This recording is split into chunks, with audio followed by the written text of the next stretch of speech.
The paradox of awareness.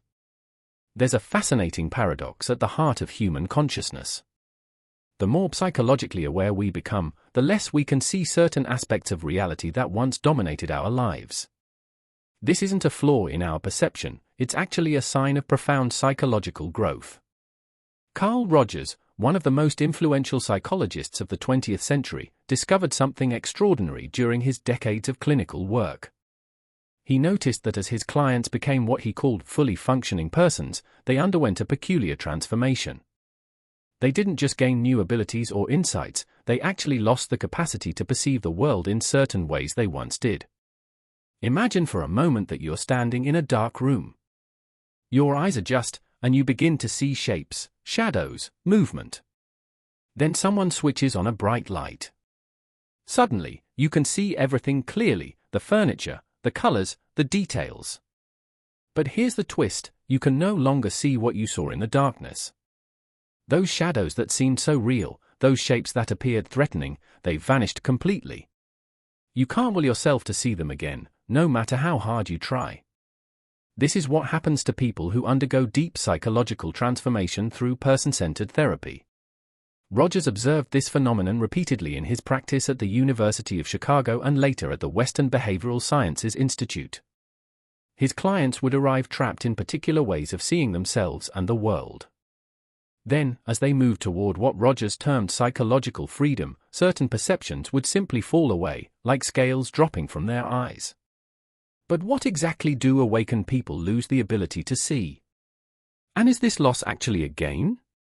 These questions form the foundation of one of Rogers' most profound contributions to humanistic psychology, a contribution that challenges how we think about consciousness, perception, and the very nature of psychological healing. The answers lie in understanding Rogers' concept of the fully functioning person, and more importantly, in recognizing the invisible prison that most people inhabit without even knowing it exists. The invisible prison, conditions of worth. To understand what awakened people can no longer see, we must first understand what most people see constantly, a pervasive psychological structure that Rogers called conditions of worth. From our earliest moments, we learn that love and acceptance come with strings attached. A child cries out in joy, expressing genuine feeling, and a parent says, "Quiet down, you're being too loud." A teenager expresses doubt about going to university, and concerned parents respond, "Don't be ridiculous, of course you're going to university." A young adult questions their career path, and society whispers, "But what will people think?" Each of these moments creates what Rogers termed a condition of worth, an internalized belief that I am acceptable only if I meet certain conditions. Over time, these conditions accumulate like layers of sediment, burying our organismic valuing process, our innate ability to know what genuinely feels right for us. Rogers observed that most adults walk through life behind a perceptual filter constructed entirely from these conditions. When they look in the mirror, they don't see themselves. They see a composite image of how they believe they should be, filtered through thousands of internalized judgments. I should be more confident, I should be thinner, I should be more successful, I should want what successful people want. This filter extends far beyond self-perception. It colors every experience. A promotion at work feels hollow because it doesn't match the internal image of who you think you should be by this age. A romantic relationship brings anxiety because your partner doesn't meet the checklist you've constructed from years of societal messaging.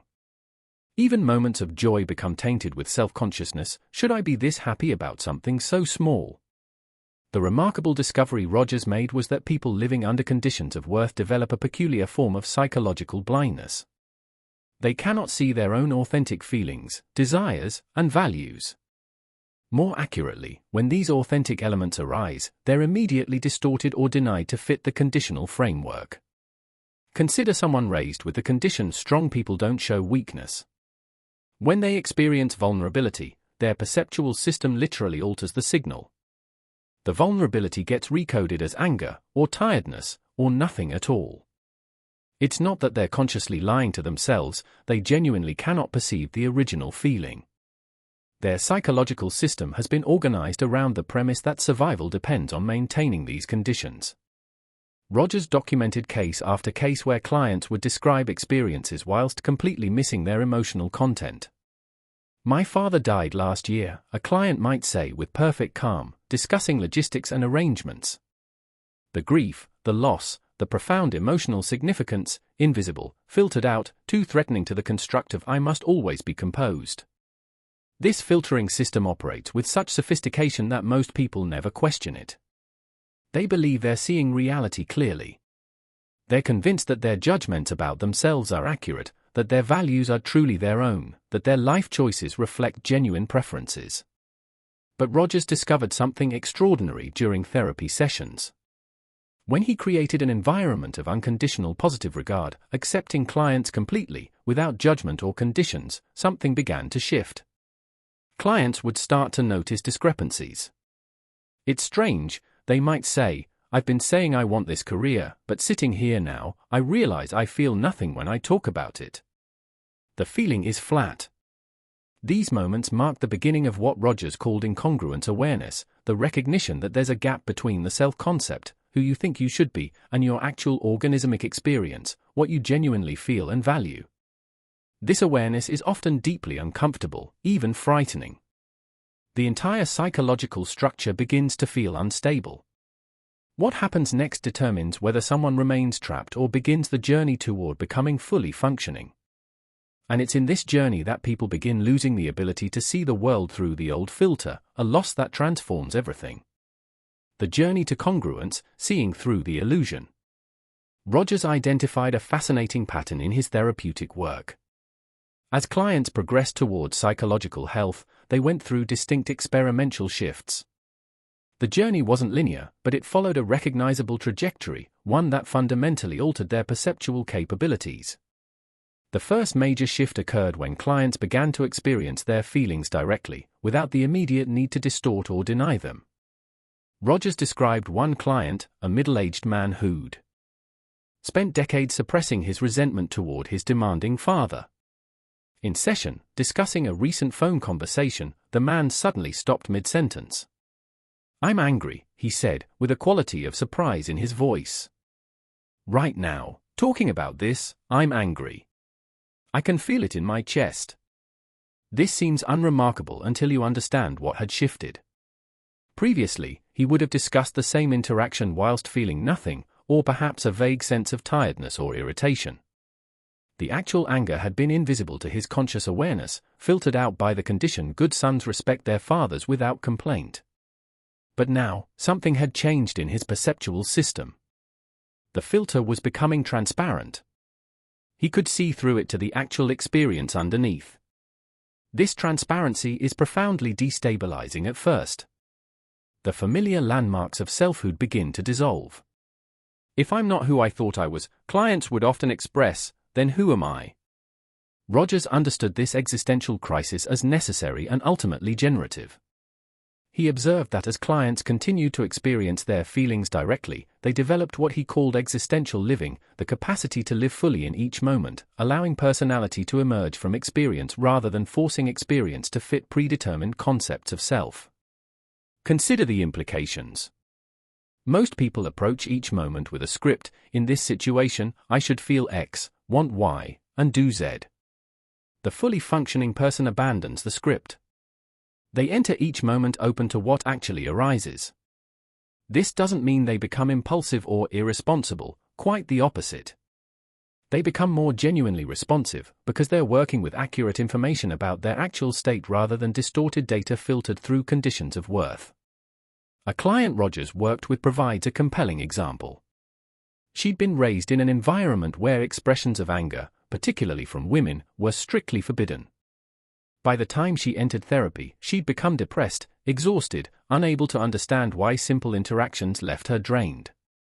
Through the therapeutic process, she began to recognize that she frequently felt angry but was immediately suppressing these feelings, recoding them as hurt or sadness. As she became more congruent, something remarkable happened. She reported that she could now see when anger was arising in her body, a tightness in her jaw, a heat in her chest, and she could simply acknowledge it. "I'm angry right now," she might say to her partner. Not aggressively, not apologetically, just stating the reality of her internal experience. But here's where the story becomes truly interesting. After several months of this new way of being, she reported a curious observation: "I can't remember what it was like to not know I was angry. When I try to recall how I used to experience those situations, it's like trying to remember a dream. I know intellectually that I used to feel hurt in these moments, but I can't actually recreate that perception anymore." This is what Rogers meant by transformation of consciousness. She hadn't simply learned a new skill or gained intellectual insight. Her perceptual system had fundamentally reorganized. The old way of experiencing had become literally impossible to recreate. She could no longer see the world through the filter of conditions of worth, or more accurately, when those old patterns attempted to reassert themselves, she could immediately recognize them as constructions rather than reality. Rogers observed this same pattern across different domains of experience. Clients who'd been trapped in people-pleasing patterns would report that they could no longer fully engage in their old behaviors. "I went to say yes automatically," one client described, "but something stopped me. It was like trying to walk through a door that was there yesterday but has vanished today. The pathway just wasn't available anymore." This brings us to the heart of what awakened people cannot see: they lose the ability to fully inhabit their old psychological constructions. The carefully built edifice of the false self becomes transparent, and they can see straight through it to something more fundamental, what Rogers called the organismic self, the core of authentic experiencing that had been there all along, hidden behind layers of conditioning. But losing this perceptual blindness comes with profound implications, not all of them immediately comfortable. The 5 characteristics, a new way of seeing. Rogers identified 5 key characteristics of the fully functioning person, and each characteristic represents not just a new ability, but a form of perceptual blindness to old patterns. Understanding these characteristics reveals exactly what awakened people can no longer see. First, openness to experience. The fully functioning person becomes increasingly open to all experiences, both positive and negative. But here's what's crucial: this isn't about becoming more tolerant or accepting in an intellectual sense. It's about losing the perceptual apparatus that automatically labels experiences as shouldn't be happening. Rogers worked with a client who'd experienced severe anxiety attacks. Initially, when panic arose, the client's perception was dominated by thoughts like, "This shouldn't be happening, I'm broken, I need to make this stop immediately." These thoughts weren't separate from the anxiety, they were integral to how he perceived the anxiety itself. As therapy progressed and he became more open to experience, something shifted. One day he described a panic episode differently: "The physical sensations came, the racing heart, the tight chest, but this time I just noticed them. There was no layer of judgment, no this means I'm broken. It was just sensations. And they passed." What had changed? He'd lost the ability to see his experience through the filter of "this is catastrophic and must be eliminated." That perceptual lens had simply dissolved. He could still feel anxiety, but he couldn't recreate the old perception of anxiety as an existential threat that needed to be fought. Second, existential living. The fully functioning person lives increasingly in the present moment. Again, this isn't about practicing mindfulness techniques. It's about losing the capacity to be fully absorbed in past regrets or future anxieties.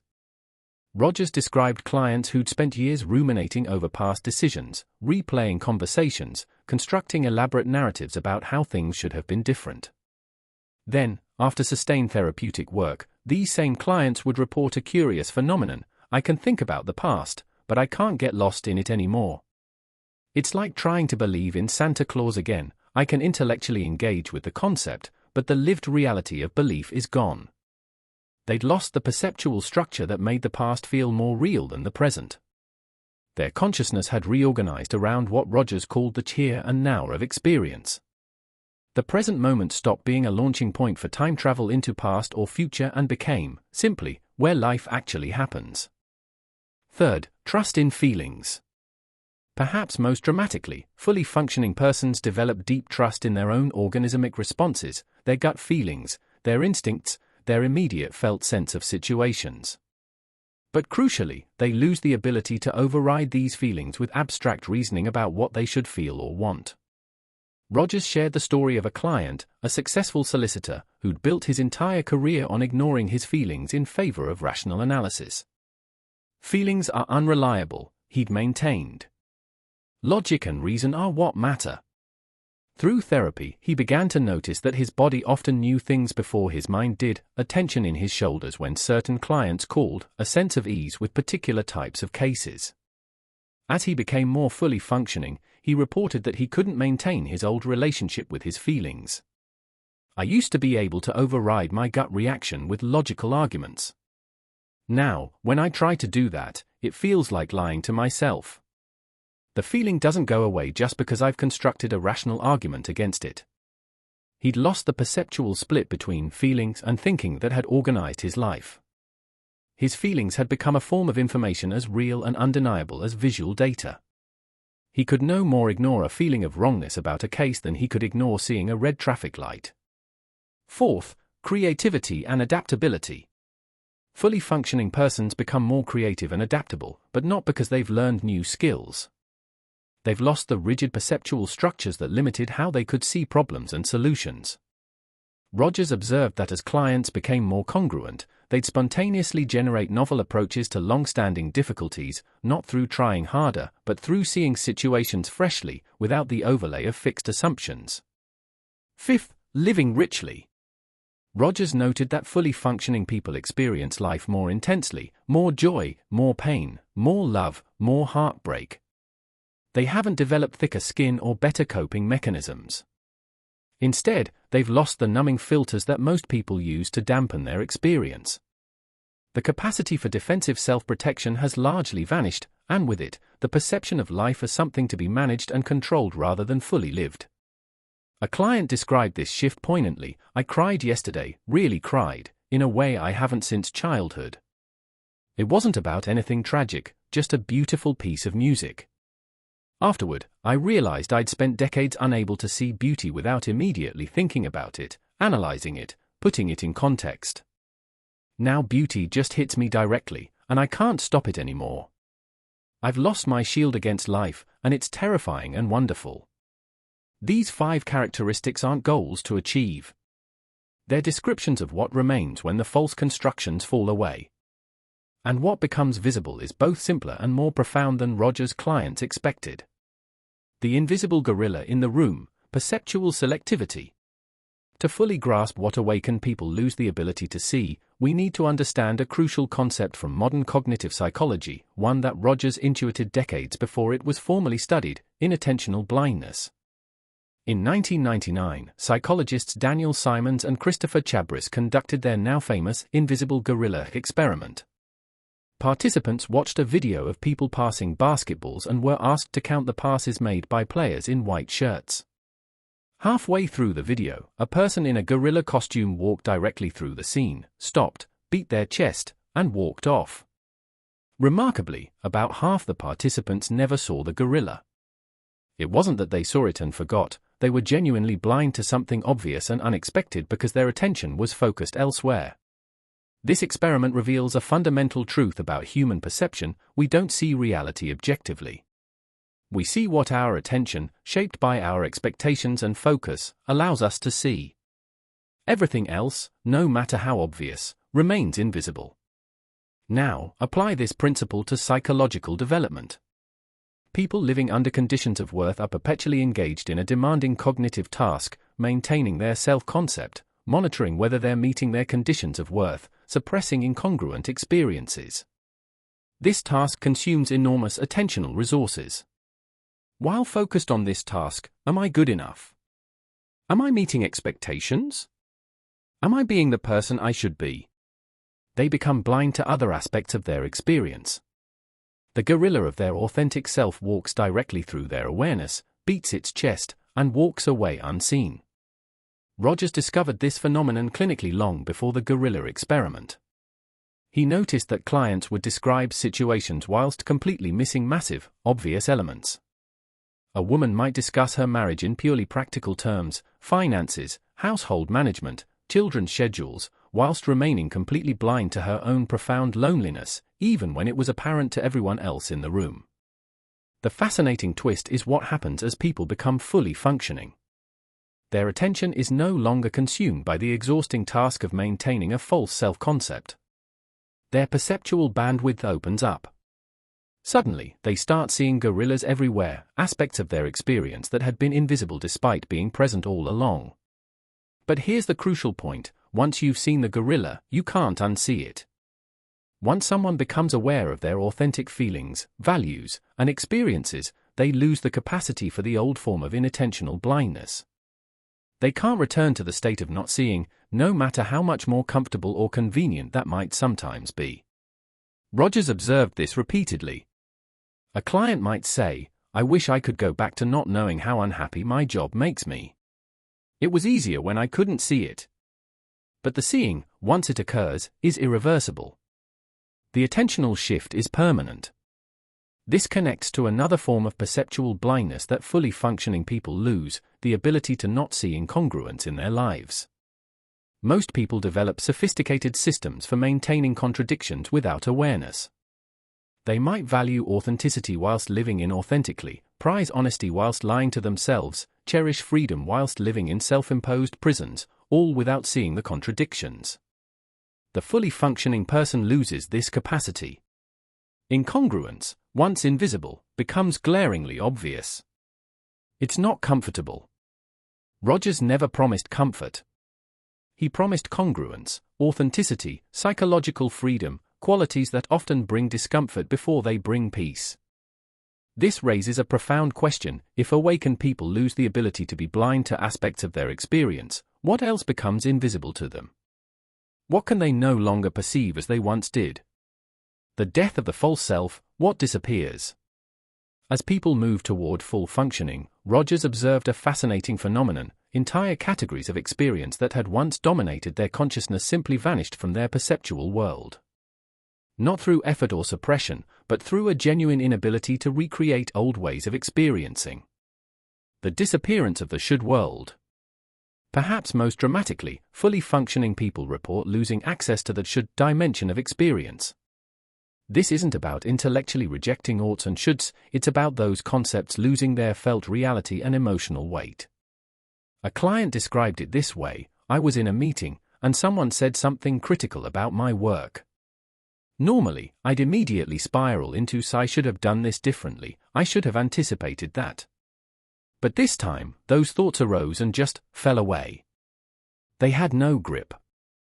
It was like they were in a foreign language I used to speak but have forgotten. What she'd lost was the capacity to experience should as a legitimate guide to action.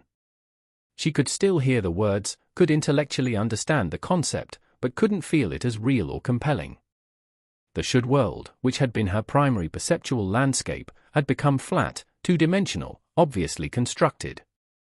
Rogers noticed this shift marked a crucial threshold. When clients lost their visceral connection to should, they often experience panic. If I don't do what I should, who will I be? How will I know what to do? But then something remarkable happened. They discovered that without the noise of should, they could hear a quieter, more reliable signal, their organismic sense of what genuinely felt right. The vanishing of social comparison. Fully functioning people also report losing the capacity for certain types of social comparison. This requires careful explanation. They don't become indifferent to others or unable to learn from others. Rather, they lose the perceptual framework that made their worth dependent on comparing themselves to others. One of Rogers' clients, a university lecturer, described the shift: "I was at a conference, and a colleague gave a brilliant presentation. Old me would have immediately started the comparison game: I'm not as good as him, I should be further along in my career. But that whole comparative machinery just wouldn't start. I could appreciate his work without it meaning anything about me. It was bizarrely freeing. What vanished was the perceptual lens that turned every observation of others into data about one's own adequacy. With that lens gone, other people became more visible as they actually are, rather than as reference points in a constant self-evaluation process. The dissolution of the audience. Perhaps most profoundly, fully functioning people lose the sense of a constant audience evaluating their performance. Most people live with an internalized panel of judges, parents, peers, society, whose imagined judgments inform every action. Rogers observed that as clients became more congruent, this internal audience gradually faded. Not through defiant rejection, but through a simple recognition that the audience had never been real. It was a psychological construction, and a costly one. A client described the moment she realized the audience was gone. "I was dancing in my kitchen, making dinner, singing badly to music. Suddenly I realized I wasn't monitoring myself at all. There was no part of me watching and evaluating whether this was acceptable, whether I looked silly, what it meant about me. It was just dancing." I tried to bring back that watching feeling, but I couldn't find it anymore. She'd lost access to what Rogers called hyper-self-consciousness, the split awareness in which part of you is always watching and judging your performance. With that perceptual split dissolved, she became capable of unself-conscious action. The disappearance of psychological time travel. Fully functioning persons also report losing the capacity to fully inhabit past and future.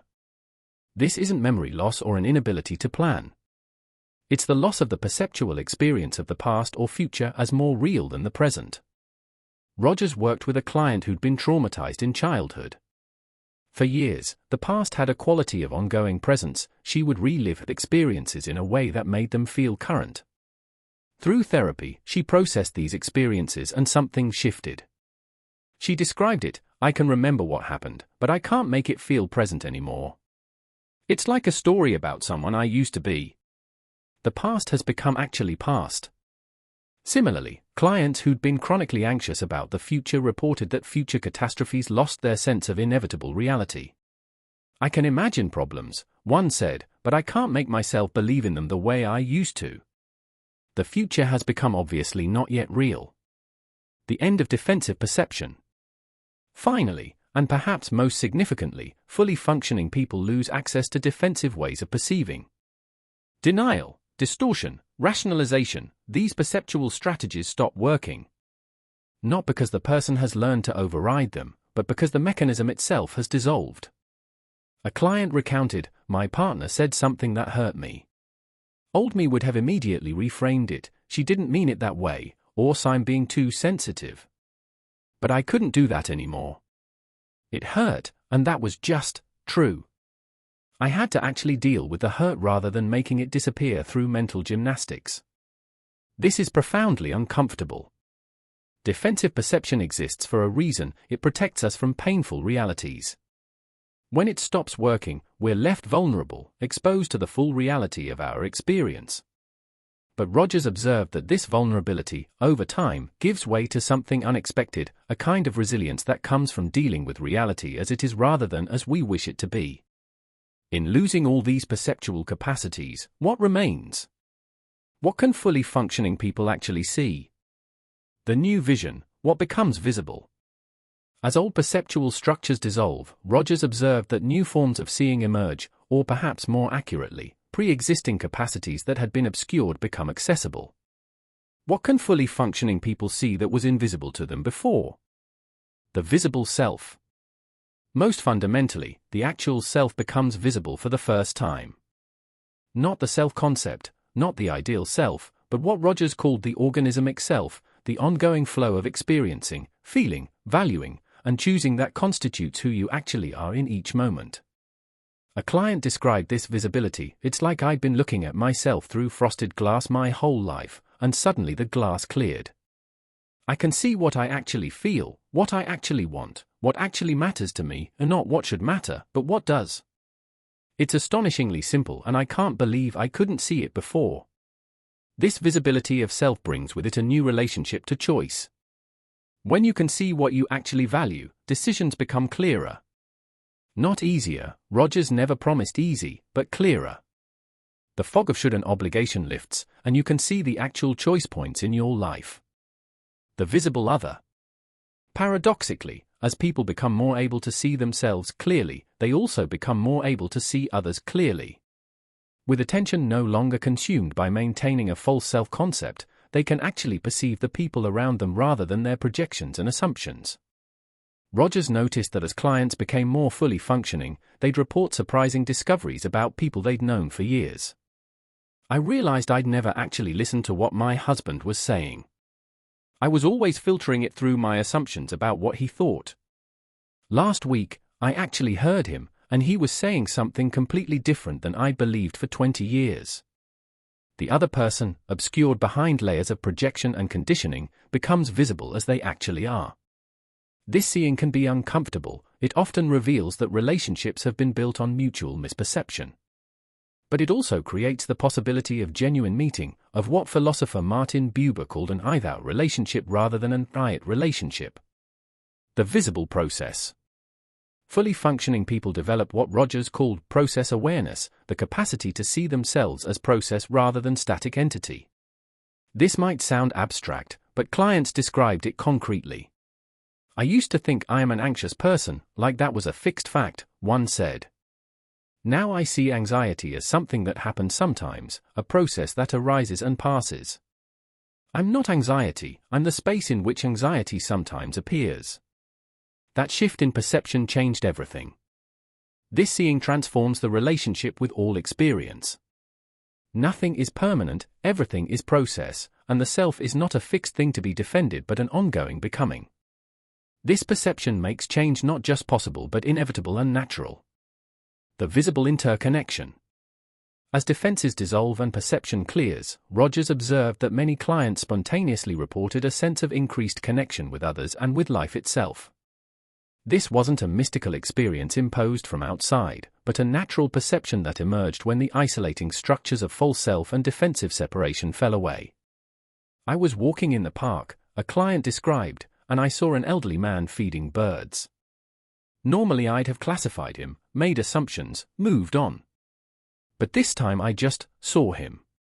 And I felt this wave of connection, this recognition that we're all doing the same thing, trying to live, trying to find meaning, trying to connect. It wasn't a thought, it was a perception, as direct as seeing the color of the grass. The visible present. Finally, and perhaps most profoundly, the present moment becomes visible. Not as a concept, not as a goal to achieve through mindfulness practice, but as simple perceptual reality. The present is where life actually happens, and fully functioning people lose the perceptual habit of living anywhere else.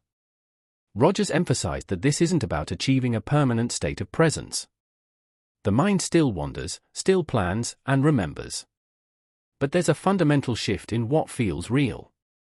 The present has a quality of vivid immediacy that makes past and future recognizably less real.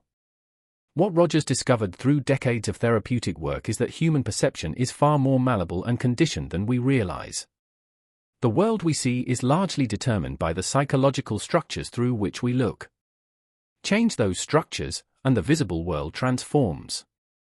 But this raises a final, crucial question: what are the implications of this perceptual transformation?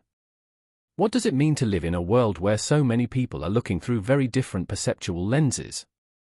Living awake, the implications and the call. Rogers spent the final decades of his life thinking about the social implications of his findings. If individual transformation involves such profound perceptual shifts, what happens when many people undergo this transformation? What kind of society might emerge? The challenge of communication. One immediate implication: awakened people face significant challenges communicating with those still embedded in conditions of worth. It's not about superiority or enlightenment, it's about genuinely inhabiting different perceptual realities. A client described this: my sister and I were talking about her job, which she hates. I asked why she stays, and she said I should, it's secure, it's what people expect. I wanted to say, but do you want to stay? But I realized she couldn't even hear that question. The should framework is so real to her that want isn't even a category. We were speaking different languages. This presents a genuine difficulty. How do you help someone see what you see without imposing your vision? Rogers' answer was consistent: you create the conditions for their own seeing. Unconditional positive regard, genuine empathy, authentic presence, these create a space where people can begin to question their perceptual filters. The responsibility of clarity. Rogers also recognized that perceptual clarity brings responsibility. When you can see your authentic feelings and values, you can't blame ignorance for your choices. When defenses stop working, you can't avoid knowing what you're actually doing and why. It was easier when I could lie to myself, a client said frankly. Now I see when I'm choosing fear over love, security over growth, comfort over authenticity. I can't pretend I don't see it. That means I'm responsible for what I choose.